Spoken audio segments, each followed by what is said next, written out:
Aloha everyone, and thank you for joining the COVID-19 Public Health Action webinar, Jails, Justice, and the Challenges of COVID-19, a Public Health Crisis. My name is Steph Moyer, and I'm the Community Initiatives and Training Coordinator for the Hawaii Public Health Institute. Before we get started today, I just want to go over a few Zoom housekeeping. For all questions, please utilize the chat box or questions and answers box located at the bottom of your screen. For our COVID webinars, we will not be offering any continuing education credits. And lastly, all webinars are recorded and will be available on the Hawaii Public Health Training HUI's YouTube channel. It is my honor to introduce you to our guest speakers today. Our first speaker is Dr. Jamie Miller. Dr. Jamie Mahealani Miller has dedicated her entire professional life to working with Native Hawaiians to improve the well-being of the ohana and the community.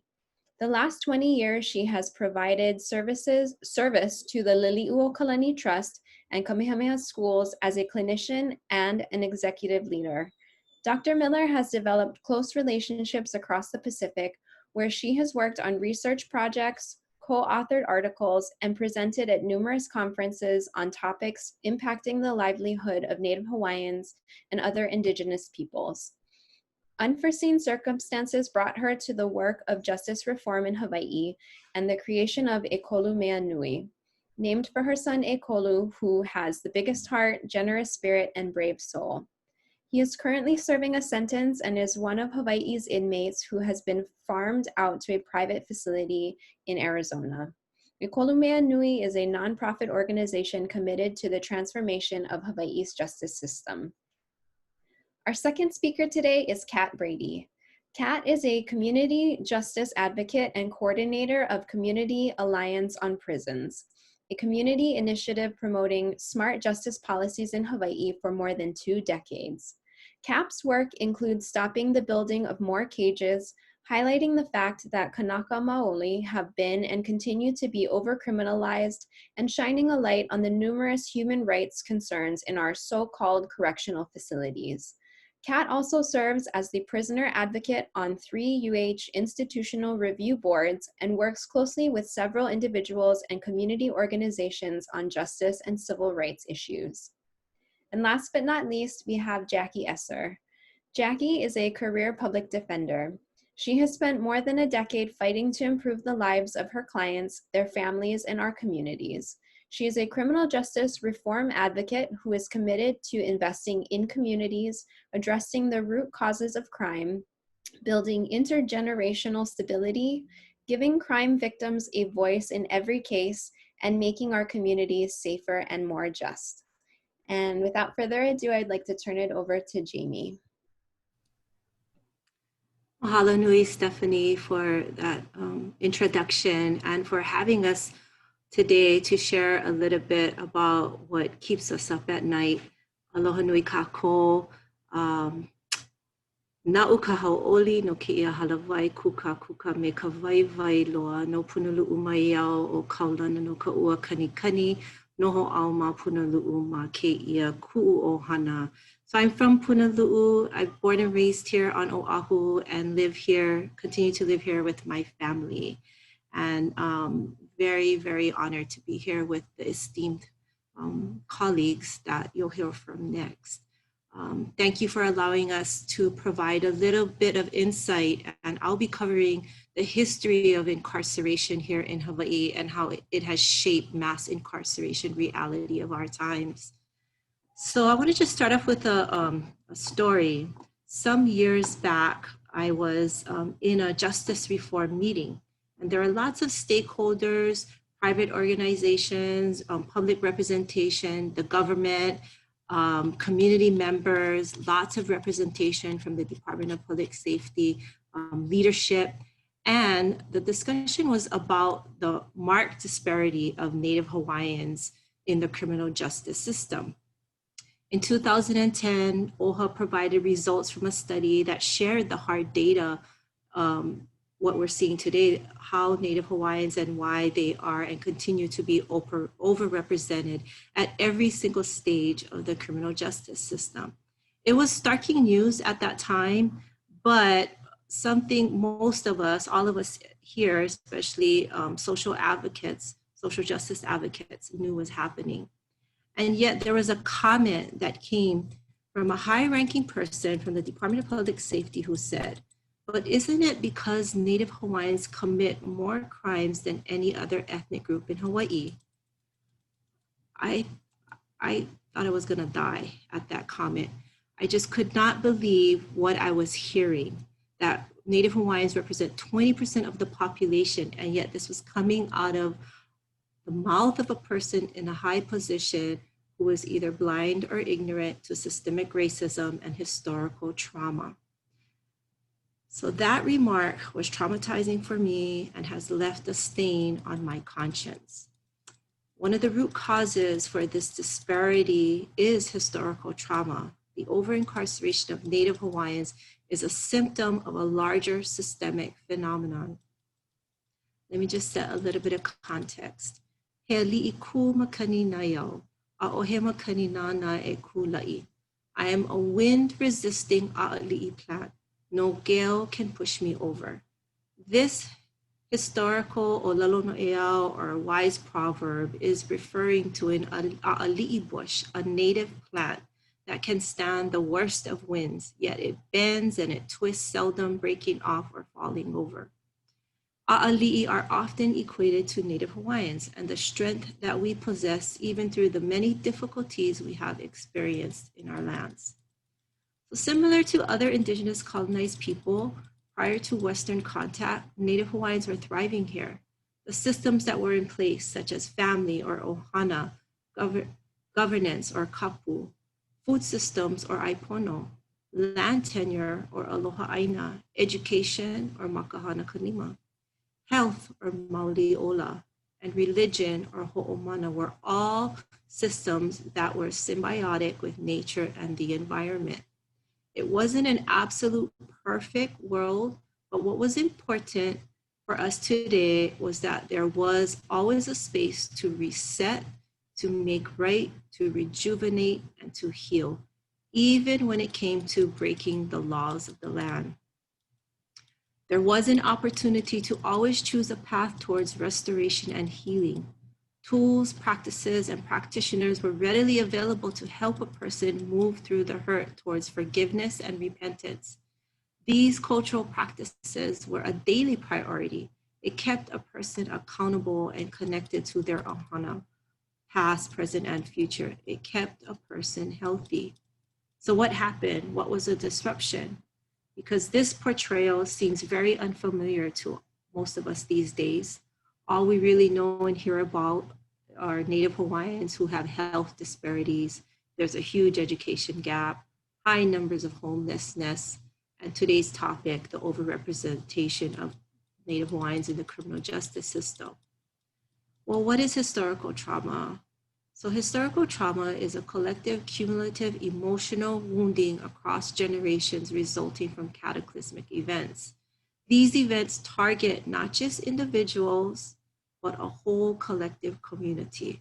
The trauma is held personally, yet it can be transmitted through generations. Even those who have not directly experienced the trauma can feel the effects generations later. This is called epigenetics. And so for us, Native Hawaiians, we can find several points in our history here that accounts for a tremendous destruction of a nation, of a people, which has concluded in the loss of language, loss of land, loss of religion, and also loss of the ability to protect our health and immunity. Hundreds of thousands of Native Hawaiians lost their lives due to introduced illnesses. All of this occurring all at the same time within a span of 100 years. And in 1893, we experienced the most destructive hit, the illegal overthrow of the Queen and her Hawaiian kingdom, Queen Liliuokalani. So we lost at that point our ability to self-govern. This and the fact that she was imprisoned has been so perverse that some scholars believe it to contribute to all the array of health, social, and economic problems that are impacting Native Hawaiians today. So how do we move from this state of symptoms to a transformative one in our criminal justice system? We know that perseverance in cultural strengths and practices work. They are healing. We do see it throughout our community right now, such as place-based learning, the restoration of fish ponds. We see native planting practices. We see ho'oponopono, the healing practices being used more. Lomi lomi being used more. La'au lapa'au, medicinal practices that are integrated with our Western practices. However, we do not see this in our prisons and our jails. They're not available for our people there to heal, which has led me to the creation of what you heard earlier in my introduction of Ekolu Nui. And so we are a nonprofit organization that's dedicated to support the state and all other partners that want to see our system change and transform. And we believe that cultural practices and cultural values is foundational, and it's not only good for Native Hawaiians, but it's also good for everyone else because it's universal. I can give you one example of something that has more traction than my brand new startup, which is the Pua Foundation. And so Pua Foundation is also a nonprofit organization that actually started up after the United Church of Christ apologized to the Native Hawaiian people for their part in the 1893 illegal overthrow of the Hawaiian Kingdom. And this occurred in 1993, the 100-year anniversary. And part of that was they provided resources for the Pua Foundation to start up there. They did research and said, what is the one symptom that is happening in Hawaii that is in direct alignment to the illegal overthrow of Queen Liliuokalani?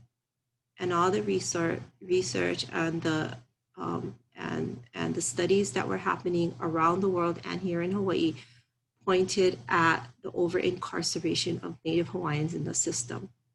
So that foundation was started, and they did a ton of work at the women's prison, and they provided cultural curriculum, cultural practitioners, and the reaffirming of Hawaiian cultural identity within the prison system.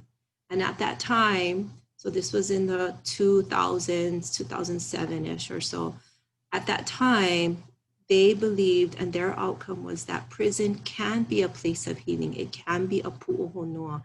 We can provide the practices so that recidivism goes down, so that an actual system within the state can mirror and practice what Native Hawaiians have practiced for thousands of years when it came to healing and those that broke law. And so they're still around, they still continue to do work, and they still are doing work in trauma to transformation and are doing amazing things. But we need more Pua foundations here in Hawaii. And so that's one of the reasons why Ekolu Nui is happening. And something a little bit more current that I wanted to mention that will be occurring is with some of this CARES funding that is coming down and what we're hearing right now about releasing prisoners into the community. What does that look like? We do know they won't be successful if they don't have a safe place. And so there has been some funding out there to provide safe places. And so there is one happening with Hawaii Health Harm and Reduction Center that Ekolu Nui is partnering up with. They got 3 houses in Hauula, and we'll be starting to service those that are coming out of prison and being placed in this house. And Ekolu Nui is going to provide the cultural programming necessary so that they can be successful as they return to their ohana. So I'll take questions after, but right now I would like to turn it over to Kat.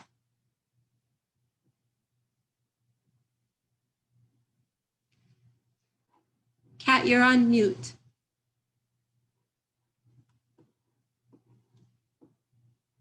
unzoomed. Okay. Aloha, everybody. And thank you, Jackie. Jamie, that was really awesome. And you are totally correct. You corrected me when I said the system is broken. And you were totally correct, because the system is working exactly the way it was intended to work. So thank you so much for that big wake-up call. So what we need is actually a total structural overhaul of how we allocate resources in Hawaii.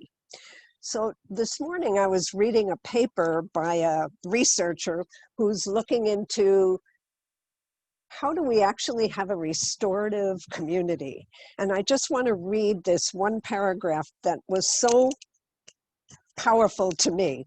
The problem we seek to overcome in our system for the administration of justice is its reliance on an ancient and long-lived principle of alienation, creating the other.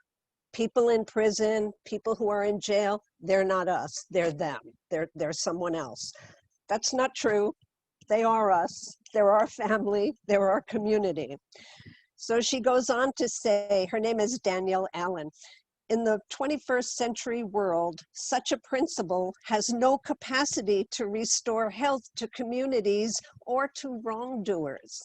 That is the basic premise of what I want to talk about today, because we don't need, it doesn't have to be like this. We don't need a system that is based on punishment. Actually, incarcerating somebody, losing your liberty is probably the greatest punishment. Being separated from your communities, from your family, from people you love. That is, that's a big, big punishment. And yet many people, and I'm saying many people in the system, believe that when you send people to prison, that's when punishment starts. And no. Prison should be rehabilitative. We need to look at who's in our system, how we can actually address the needs that drove people to the system. So this is not rocket science, and this is not something that's unique to Hawaii. This is something that is going on around the world. How do you deal with wrongdoing? And different countries have their different methods of doing things. And unfortunately, in Hawaii, we have adopted a very punitive system. And in 2016, the legislature, well, let me go back. In 2015, a delegation of people from Hawaii, led by an Associate Justice, Mike Wilson of the Supreme Court, the former head of Parole, Bert Matsuoka, the head of public safety in the House, Greg Takayama. They wanted somebody from public safety, and the director refused to go, so they sent the person who was the warden of Maui, who was retired for some kind of misdeeds, and then Bob Merce. Bob Merce is a retired attorney who has, he could be golfing, he could be doing lots of things, but what he's doing is really dedicating his life to fix a system that is not working and that is not providing the outcomes that our community needs. So they went to Norway, and they viewed everything from a halfway house to a minimum security prison to a maximum security prison. And they came back and said, wow, their recidivism rate is really low, and they have a lot of really violent people in their systems. And what are they doing that's different? And what they are doing that is different is that they really train their staff. So you just can't go and get a job as a correctional officer. You have to go through a 2-year academy where you are trained in all sorts of human interactions. How do we deal with people who are in the most stressful situation? People who are, going through all sorts of trauma in their lives, and brought them to prison or jail. So they really, really focus on the human aspect. And that has had an incredible outcome for their system, because their system was like all the other systems, kind of punitive, and they realized that's not working.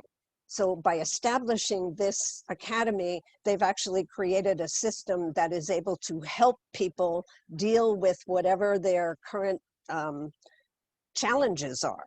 And that, to me, is rewarding for the people who work there. It's definitely rewarding for the people who are forced to live there, and for their families who will receive them when they come out.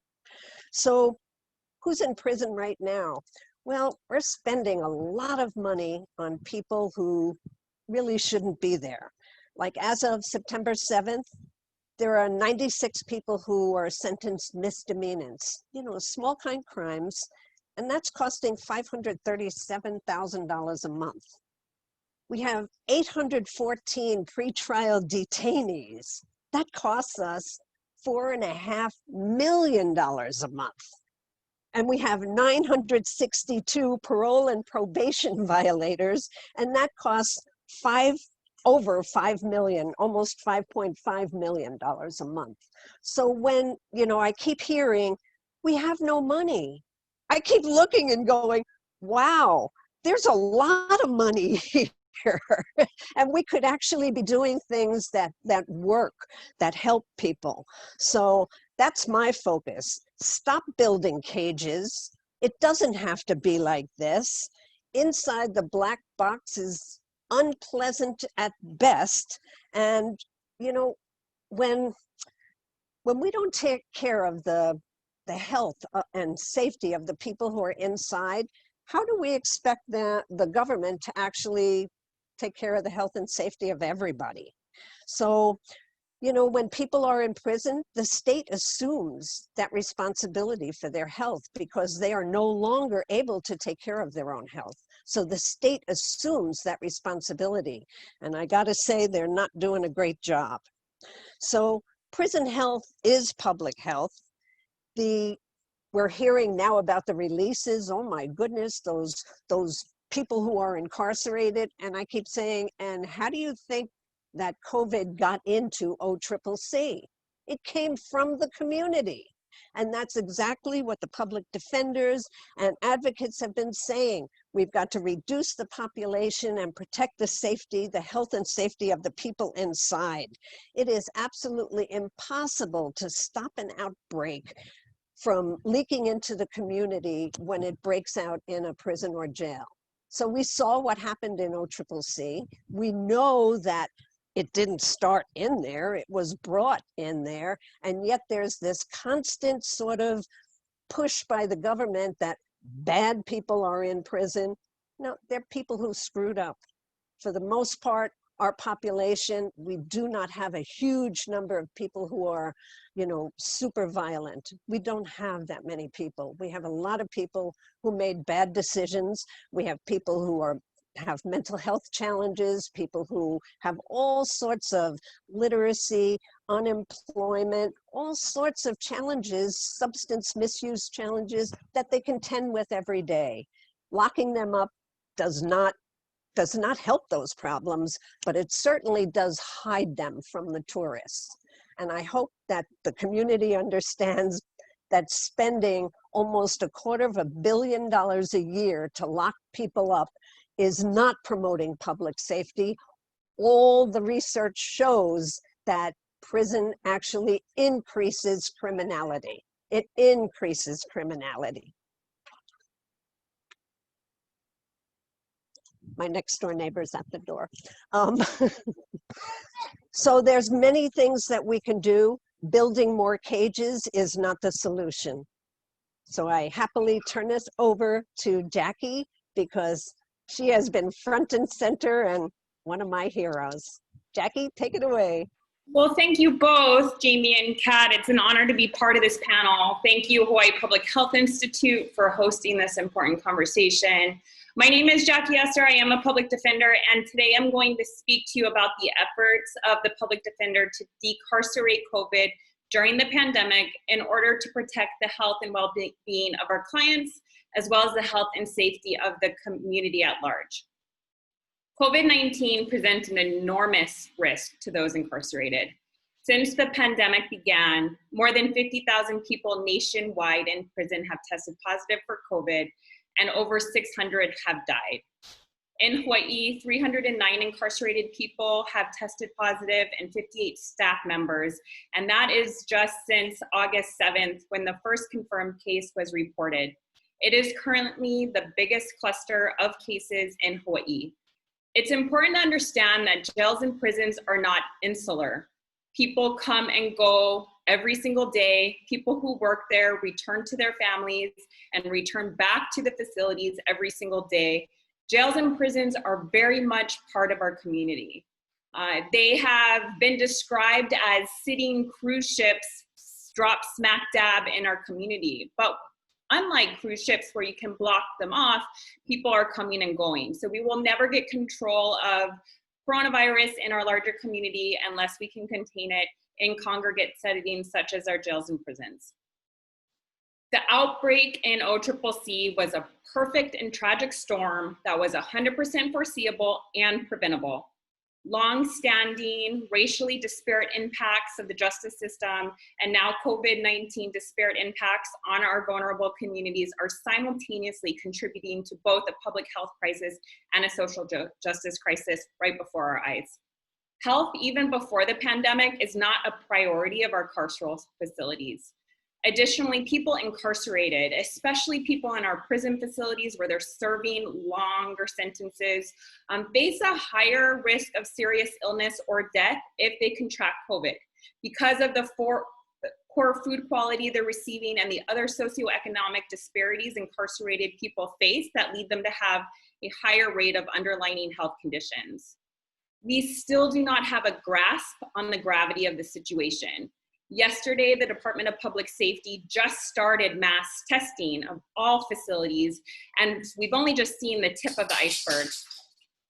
And it's really important to talk about who is incarcerated, as Kat has brought up, because when we talk about our incarcerated population, it's really easy for people to dismiss their humanity by only thinking of them as criminals and not worth living because they're not humans. But they are our mothers, they are fathers, they are sisters or brothers. Their lives absolutely matter and they are part of our community.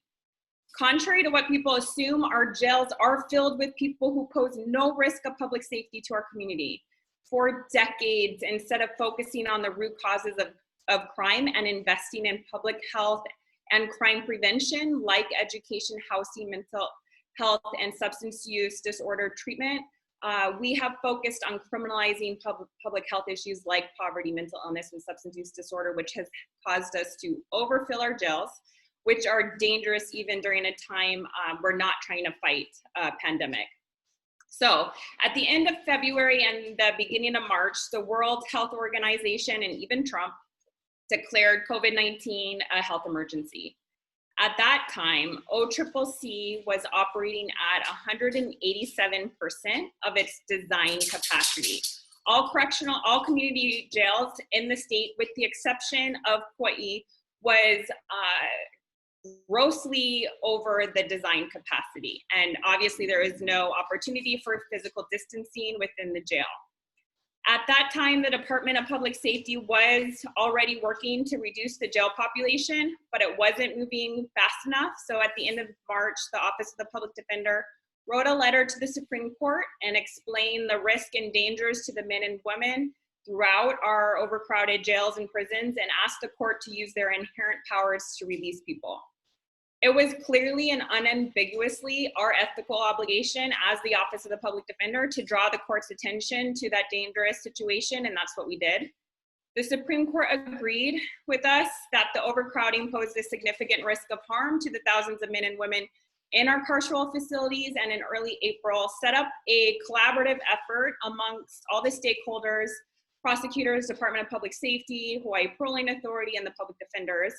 Everyone at that table understood the importance of getting people out, but had different opinions on how and what that looked like. So a special master was appointed to help work through those issues, and very reasonable conditions for the release of low-level offenders occurred. At that time, Hawaii was lucky. We had very low community spread, and by June, we had managed to keep COVID out of our jail and prisons. And on June 5th, the Supreme Court issued a final order concluding that much of the urgent relief requested had been addressed, but urged the parties to continue their collaborative effort to decarcerate through the Hawaii Correctional Oversight Commission. Well, collaboration amongst the stakeholders, especially during an election year, without the oversight of the Supreme Court did not happen. And again, it's an election year and release is not a popular stance. And so what we saw is the population went back up. There was no testing.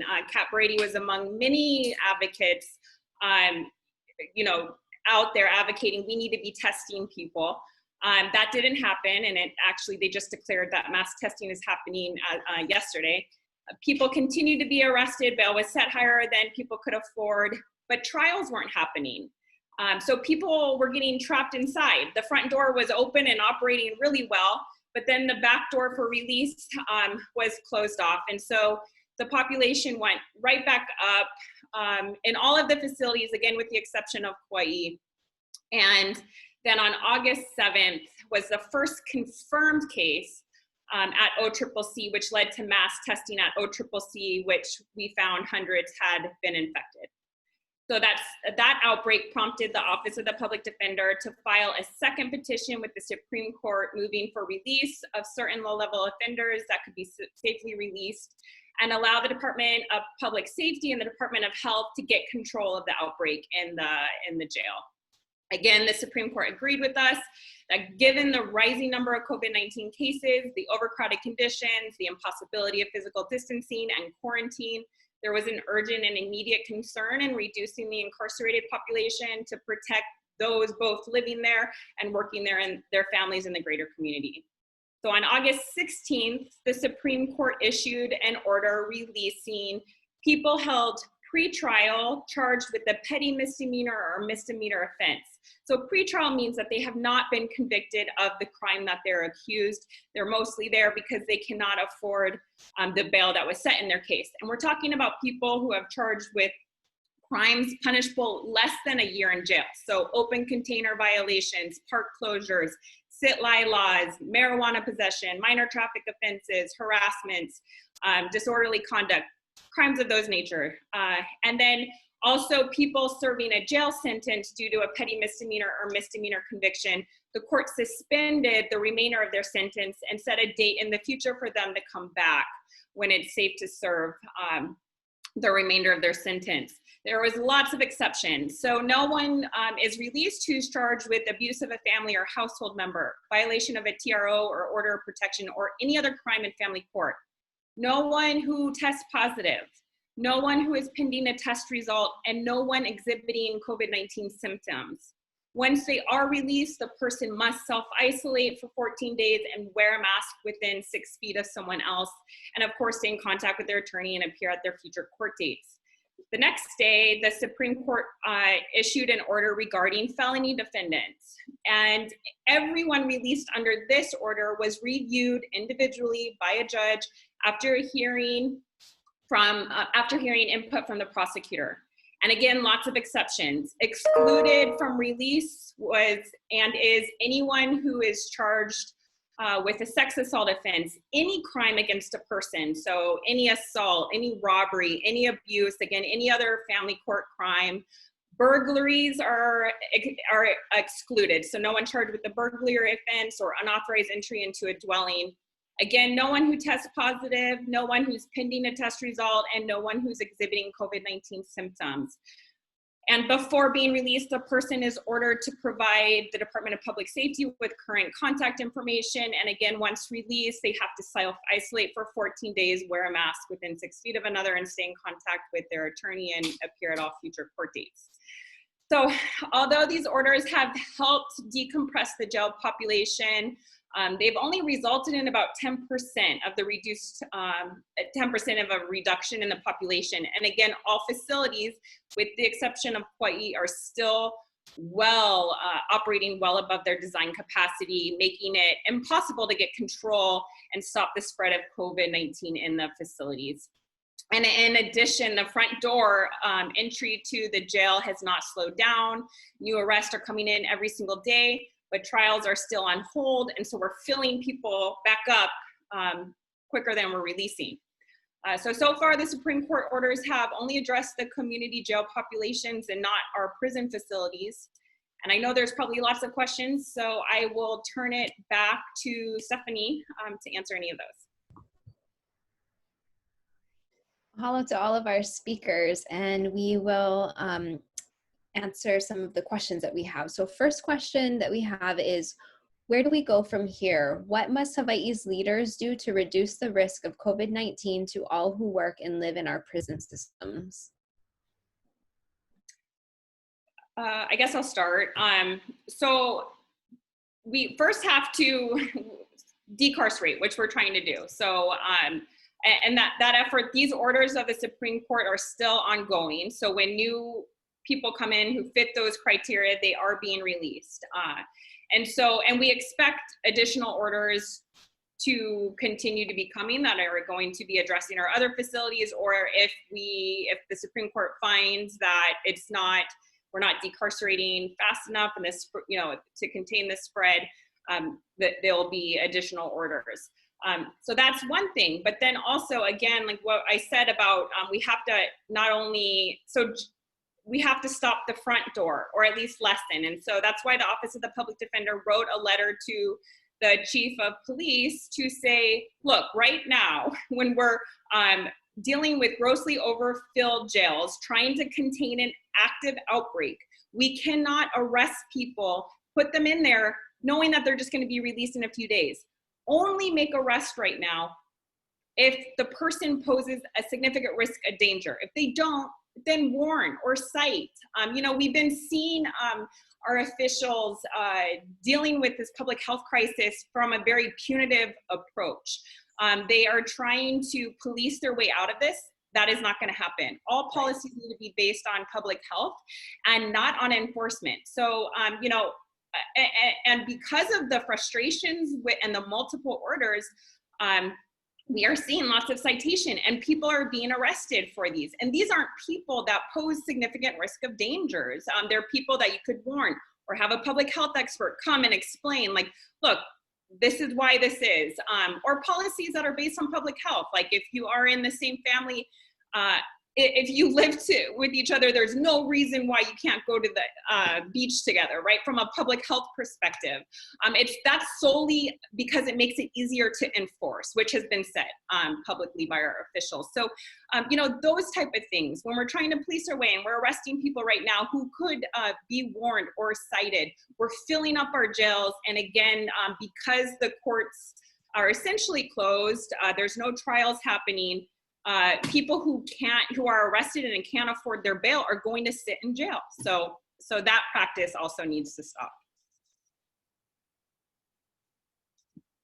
Can I add one thing? So, if we don't lead a public health crisis with a public health modality, we're never going to get out of this. Jackie is right. I mean, this is a problem. We've been using law enforcement to address a public health crisis. That is never going to work, and we've got to stop doing that. So the thing that has been making really a thorn in my craw is that the police have gotten lots of money, COVID money, for ATVs and all sorts of toys, and we have families that don't have enough to eat. We have families who are struggling. What are we doing? Why are we leading with a public safety lens rather than a public health lens when we're in a public health crisis? The end. Our next question we have is, what are actions we as individual citizens or as a group can we take to make change about what's happening? beyond educating ourselves, writing letters, and submitting testimony?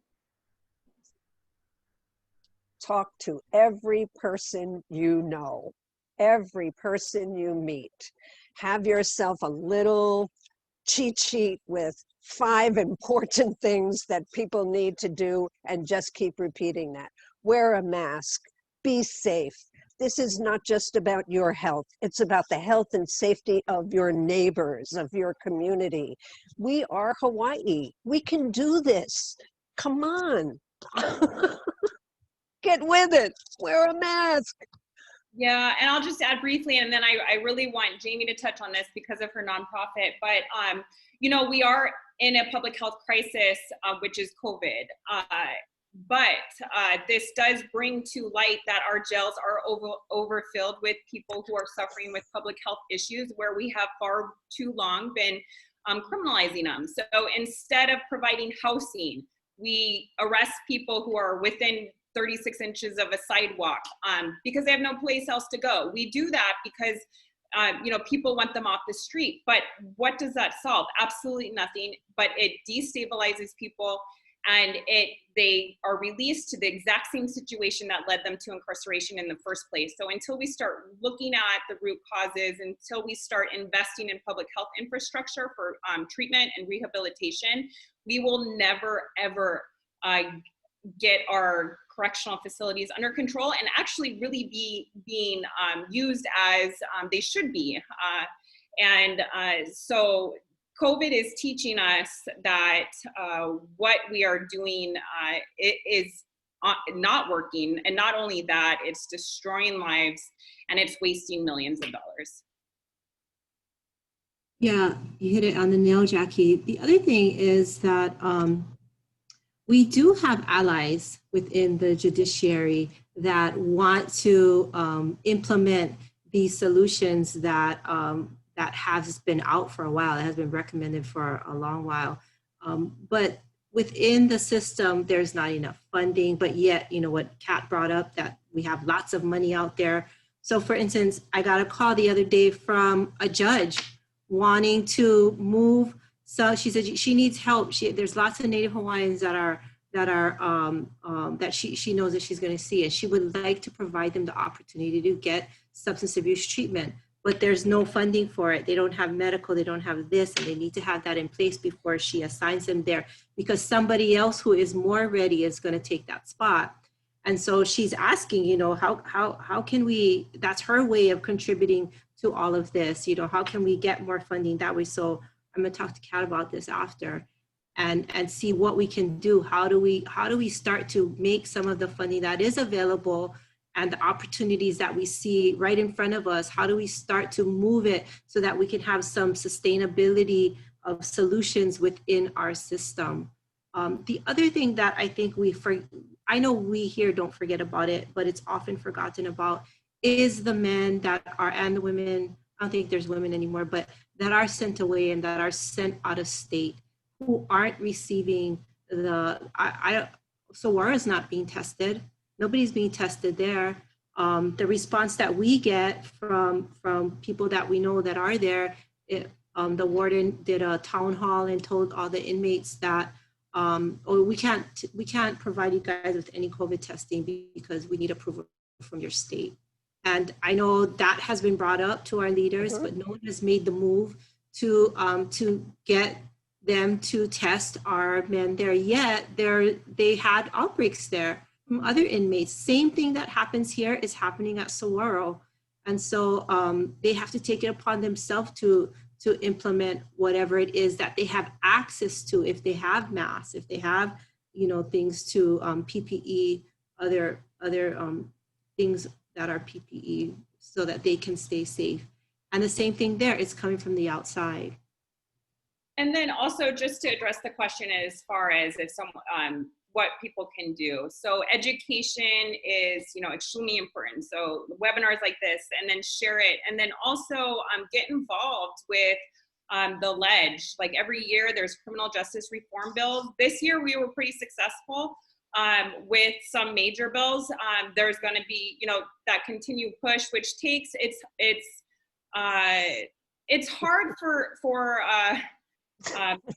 elected officials, I guess they feel the pressure, and if they don't have that support behind it, they're not going to pass. And so that's something, you know, submit testimony, be active with the ledge. And then also right now we're electing prosecutors. Prosecutors are one of the most, if not most powerful actors in the criminal justice system, because they decide who comes in, right. Or who, you know, who really made a mistake and can be diverted out, and or what crimes shouldn't even be charged because it's not promoting public safety. And so, you know, get involved with those issues and ask, you know, be informed on who's running and what their policies are, because all of that together, we can create a system that truly is focused on healing and, you know, stopping this continued cycle of incarceration. Thank you. The next question we have is, how can any meaningful sentencing or probation parole reform be accomplished in the next year or two with this governor and Greg Takayama as chair of public safety? It's a challenge.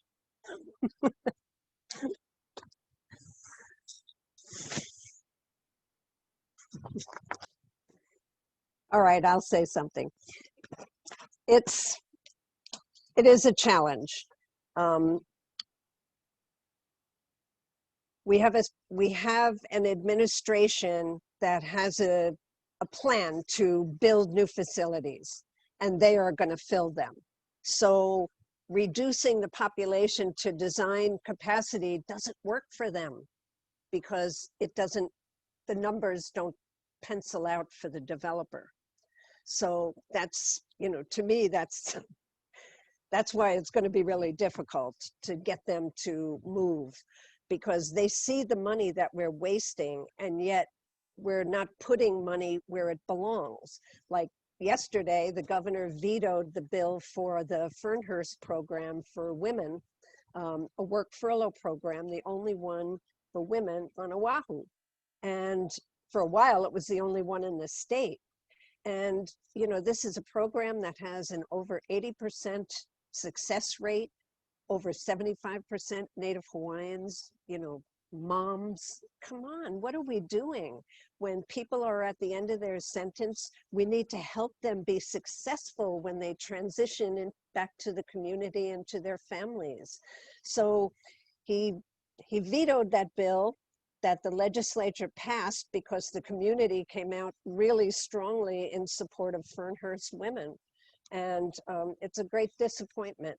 But, you know, I've been doing this 25 years. I don't ever give up, and I'm not going to give up, because people are suffering, and every person in prison is a human being, is somebody's son or daughter or wife or husband or mom or dad.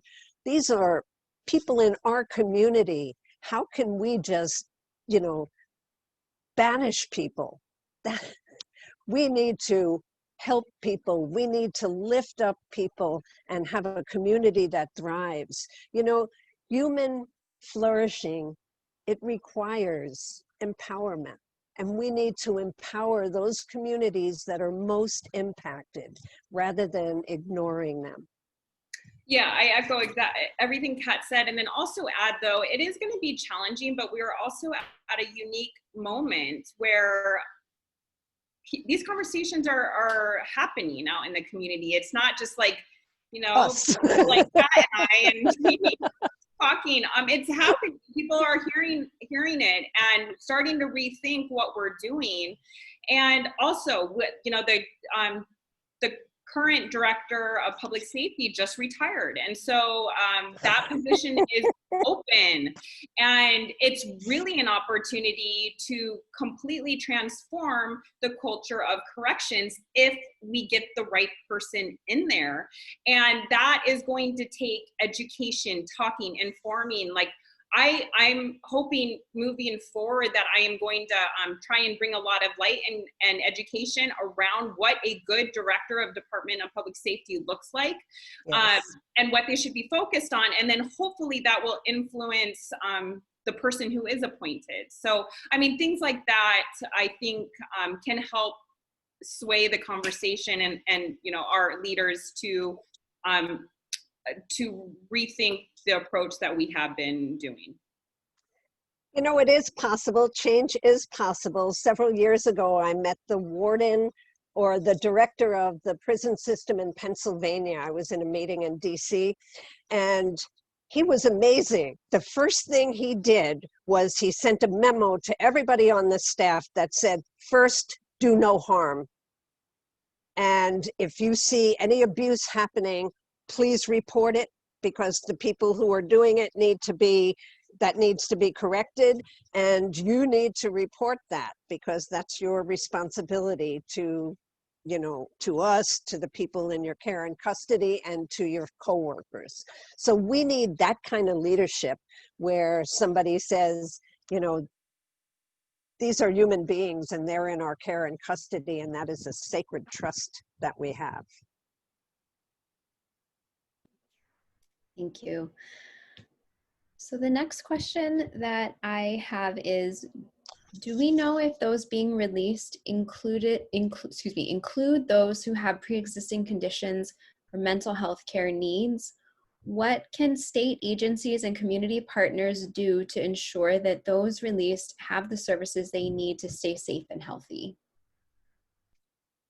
Well, you know, the CARES line is about to get active, but right now people who are dealing with those challenges can call the helpline 211. Aloha United Way has CARES money and they've been dispersing it. But the CARES line is another line that's going to be set up that will help homeless who are suffering from mental health or substance misuse issues. So there is some help. Yeah, Sorry. and I want to just highlight too, because a lot of people just think like the people are just being released and then that's it, but that's not the case. So No. If someone's charged with a felony offense and they're eligible for release under the order, again, a judge reviews the person, not only the facts and the circumstances of the charge that they're accused with, but also their history, which includes their mental health history and their family history, everything. And then if release is granted, then the judge will impose any conditions that may be necessary. Some people can be safely released into the community if they're pre-trial with no conditions. Other people may need conditions, and that would include substance use treatment, mental health treatment, you know, a curfew, things like that.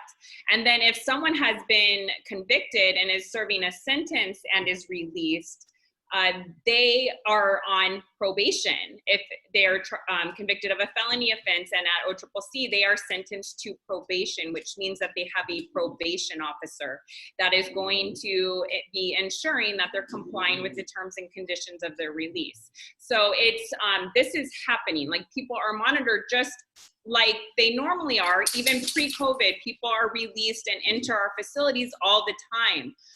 People charged with petty misdemeanor offenses, the maximum penalty is 30 days in jail. These are people who are typically arrested and released the next day, even pre-COVID, because they served their jail sanction. And so again, because there's no trials and that exit door is stopped, people are being released under this order. But this is how the criminal justice system operates. And what it highlights is that lack of reentry support, which is one of the transformations that we need to focus on. Yes. Thank you. I do just want to acknowledge the time. We have about 6 minutes left, and so I do apologize if we don't get to all the questions that we have in our chat box. But the next question that we have is, how can a community health worker conduct outreach to local jails and or prisons? Do you have any suggestions?